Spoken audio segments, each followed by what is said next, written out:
Today, I had an opportunity to talk with one of our students, Megan Lane, who attends Poly High School. You're going to get to hear a student's perspective about what it's like to go through a pandemic. Megan is a Californians for Justice youth leader who I've had the pleasure of co-leading and working with over the last year. Today, she'll share some thoughts and some encouragement and also some advice for adults who are trying to help students go through the pandemic.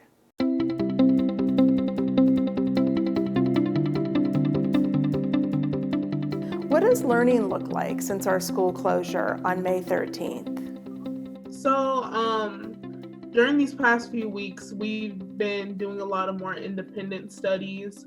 So, doing a Zoom meeting, and then the teacher explaining to us what our work is going to be throughout the week, and turning in the work, and it's just kind of at your own pace. So, What has been the hardest aspect of the pandemic for you as a student or just generally a person in the Long Beach community? yeah, so this thing came out of nowhere, right? So, it kind of shifted the way we operate in life in general. So we're used to doing things a certain way. I'm used to getting up at 5:30 every morning and going to school, coming home. We're just used to a certain routine and that just kind of shifted. So just finding that way to adjust is kind of, hard. Probably just like spending more time with important people in your life, because I think one thing this pandemic has showed us that every nothing is promised, tomorrow isn't promised. So reaching out to like your friends, you know really connecting with them and checking up on people, I think that's been a big part in it, in this whole thing, making sure everyone's good, having your back. Yeah, that's really wise advice, really wise advice. So what does it look like in terms of staying connected to your friends and family? How are you doing that in this time? Even with my family, just maybe watching a movie together, which is something we never really got to do um, when everything was normal a few months ago. So just sitting down and watching a movie with your family and actually like texting your friends. I know that's become the new wave of communication, but now it's really played a big part, a big role in communicating with your friends. So, And I bet you're having an influence on people staying positive, even though this is such a difficult time. What are some of the ways that you notice, either that you have or you've noticed other people, other youth, that are helping to keep things as positive as possible in their lives?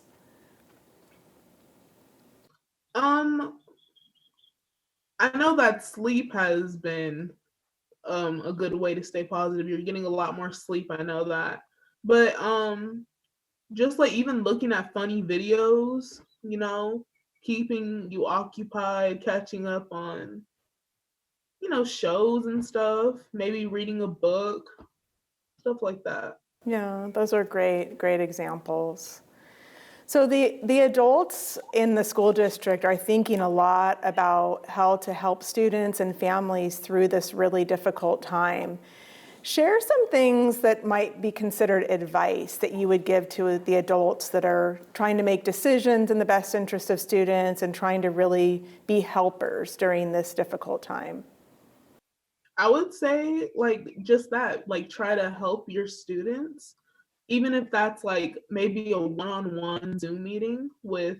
I know each teacher probably has about 200 students, but even if it's just like 2 minutes to check in with each student, because that's time like we would have in class, to go after school, or even like students who really needed it and wanted to check in, because like it's kind of this whole thing is kind of left like a little gray area, so you don't really know what's going on. You could be concerned about your grade, and just to have like a little outlet to express like all your concerns to your teachers, that would be like pretty cool. Just giving your students like a place to reach out to you, I know they say you can email them, but just some one-on-one communication could be like a quick Zoom meeting, something like that.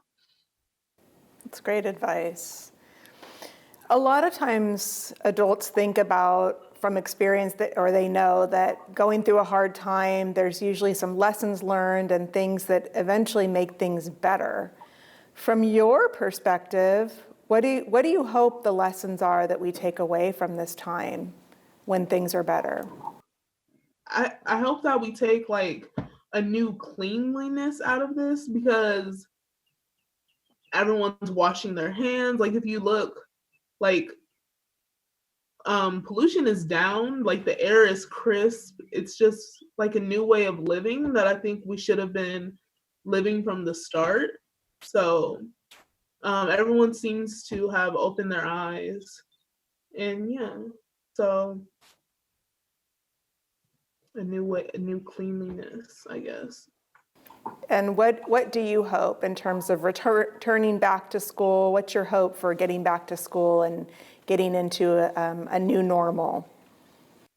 Hopefully just probably taking it slow, because I know we've all been through it. Like it's gonna be a few months, and trying to get back into that groove. So I hope that teachers take it a little slow on us. We take it a little slow on teachers. Just trying to get back into that routine that we've had. So. Well, I want to thank you for being a student leader in our district. Your voice is very important. You're someone, and the groups of students that you work with, you have beautiful things to share with us and lots of ways to help us to move forward as we support students and families. So thank you for taking the time to be interviewed, and thank you for helping others to stay positive during this really difficult time. We're here for you. Thank you.